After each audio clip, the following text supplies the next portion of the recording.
Hey guys. Welcome to the video. I just watched the movie Sinners, actually like 3 weeks ago, and I forgot to make a video. But I've been seeing a ton of stuff on my YouTube feed, so I'm thinking, hey, let's make a video on it, especially because I have a different opinion than most people. Okay, this movie got insane reviews, like a 98% on Rotten Tomatoes, and I give it a 60% ripe oranges. Ooh, wow, gay! That is pretty gay. I can see why people like it, okay? And for the first half of the movie, I really liked it. But it's really the second half of the movie and the ending that, did it for me. But in its attempt to reframe the vampire myth, it undermines the very message it's trying to portray, which is cultural appropriation. And the way it commits this sin is by appropriating white Irish European Christian folklore and completely stripping it of its core Christian tenets. Now, right out the gate, you're probably thinking, hey, I watched this movie. Maybe you're Christian and you're like, I didn't think it was that bad. Okay? Let's look at the vampires. All right? What is a vampire? Look up vampire Irish folklore. Okay? This is a Christian myth. Vampires are the exact opposite of Jesus Christ. A vampire feeds off of your blood and your flesh and sucks the life from you. In contrast, Jesus Christ gives up his flesh and blood for you and fills you up with life. So Jesus is a direct contrast to vampires. And what are vampires' greatest weaknesses? Well, you got the fun ones like garlic and steaks. Post-production Luke here. Yeah, so it turns out even the wooden stakes are a symbol for the wood of the cross. But leaves out all the Christian ones, like a cross and holy water and the Lord's Prayer. In fact, at the very end of the movie, there's a scene where Remrick, the lead villain, vampire, he has Sammy, and he's dunking him in the water as a metaphorical baptism before he turns him into a vampire. A lot of symbolism going on here. He's essentially baptizing him. And when he brings him up out of the water, Sammy's completely hopeless. This vampire has super strength. There's basically nothing Sammy can do, and most of his friends are dead. He's got all these hordes of vampires surrounding him. Remrick's got him in his clutches. And so he does the only thing he can think to do as a pastor's son. He starts saying the Lord's Prayer, because that's what you do to cast out demons and vampires.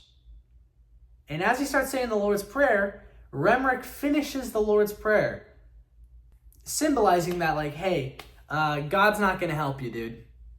You're cooked. And so Sammy, realizing that nobody's going to come to save him, he uses his guitar, which is a symbol for freedom and self-reliance in this movie. He uses that to smash Remrick in the face with the guitar. And then that leaves him wide open for Smokestack to come and stab him in the heart with a wooden stake. And so both of the leads end up defeating the villain by using their own self-reliance. It's pretty clear the movie's saying, like, hey, you don't need God. Just use your crafty wits. Just use yourself. Your freedom and self-expression. So the movie's about cultural appropriation and how white cultures essentially consume and steal their culture, their music, like a vampire would. But what's funny is they stole the vampire myth from the Christians and consumed the parts they wanted and left out the Christian parts. I mean, the whole point of inviting a vampire into your home is that you have to invite evil in. You have to invite sin into your life. Now, what's ironic is the best character in this movie is the dad, the preacher.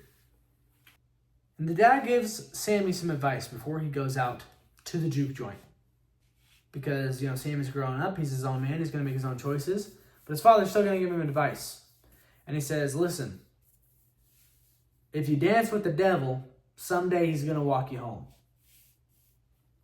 And that's exactly what happened. Sammy, at the end of the movie, right, clutching this broken guitar handle in his hand, after going to the juke joint, after committing adultery, after witnessing all his friends die, horrible deaths at the hand of pure evil, walks back into his father while he's giving a sermon during church. And everybody looks at him appalled because he's covered in blood and scars. But his father, he's calm, he's stoic. And he simply looks at his son, he's not surprised. Exactly what he thought would happen happened. And he basically just calls for his son to repent and to drop the guitar, which is a symbol for his pride and his ego and his freedom and his self-reliance and his obsession. Now, it's not that music is bad, because there's a choir right behind his father. But it's Sammy's obsession with music is what worries his father. And so they embrace, like father and son, mirroring the biblical story of the prodigal son. And when I thought this movie had a chance to kind of bring it back around to Christian messaging, which, by the way, is fundamental to the black community, is Christianity. The idea that Christianity is just a white religion is completely false. Christianity is the largest religion in the world. It's on every continent.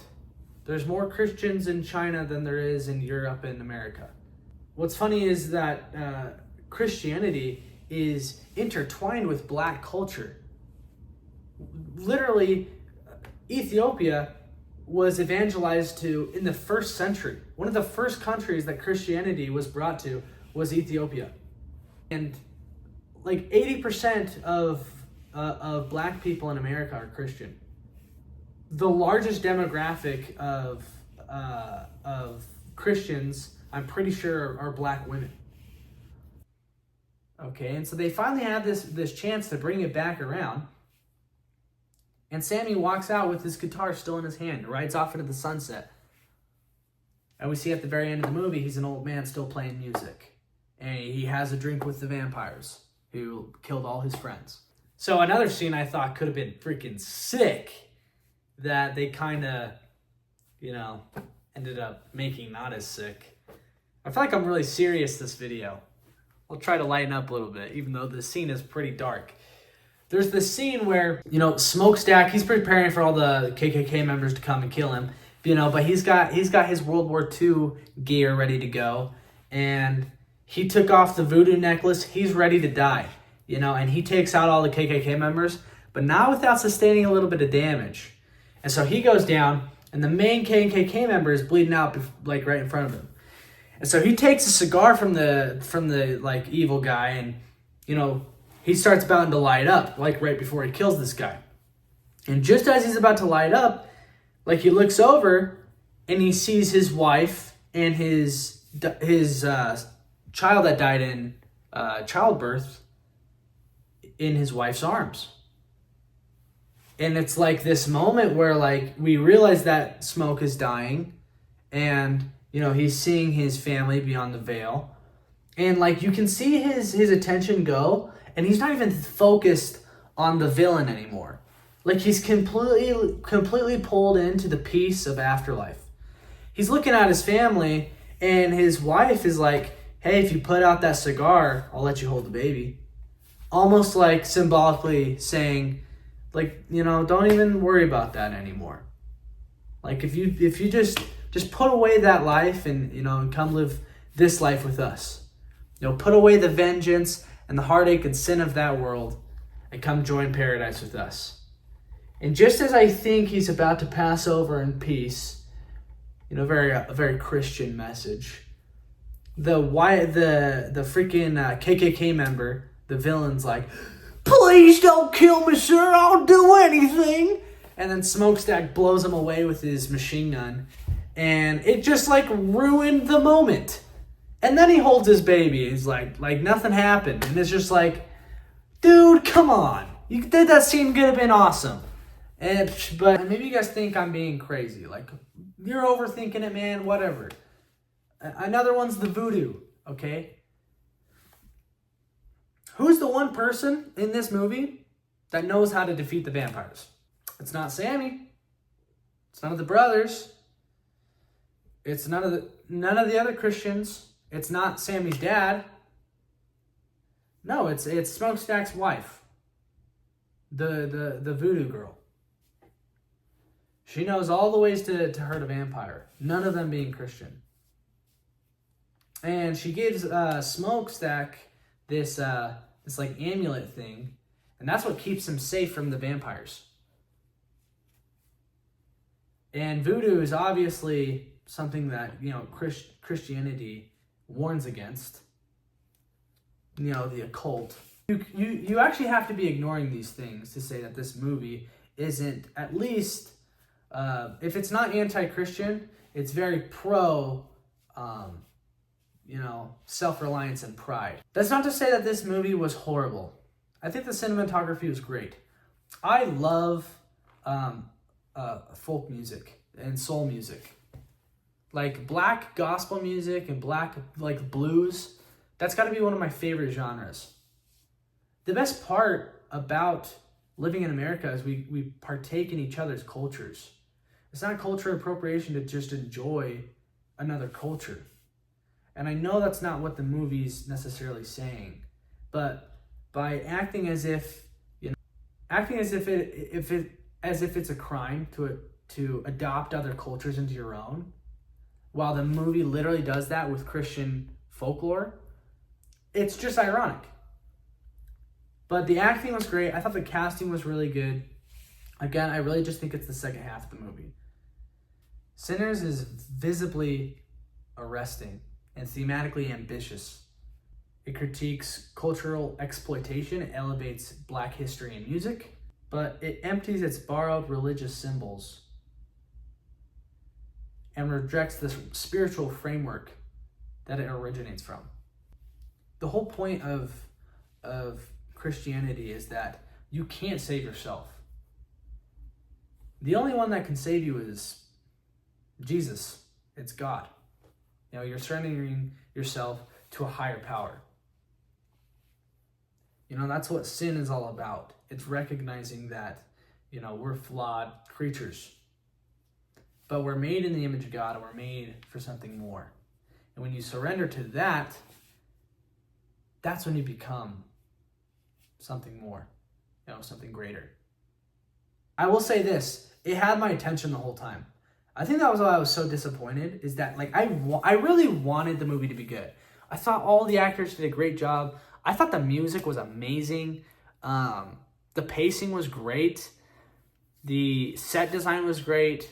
I love period pieces, and you know, especially when you throw in like the vampire stuff. I actually thought the vampire stuff was done great. Like, I was actually excited to see, you know, a classic take on vampire folklore, like the fact that they got to be invited in, and you know, wooden stakes and garlic to take him out. But you got to include the rest. You got to include the holy water, the cross, and the Lord's Prayer. You gotta include the Christian symbolism. That's my review. Let me know what you guys think. Thanks for watching.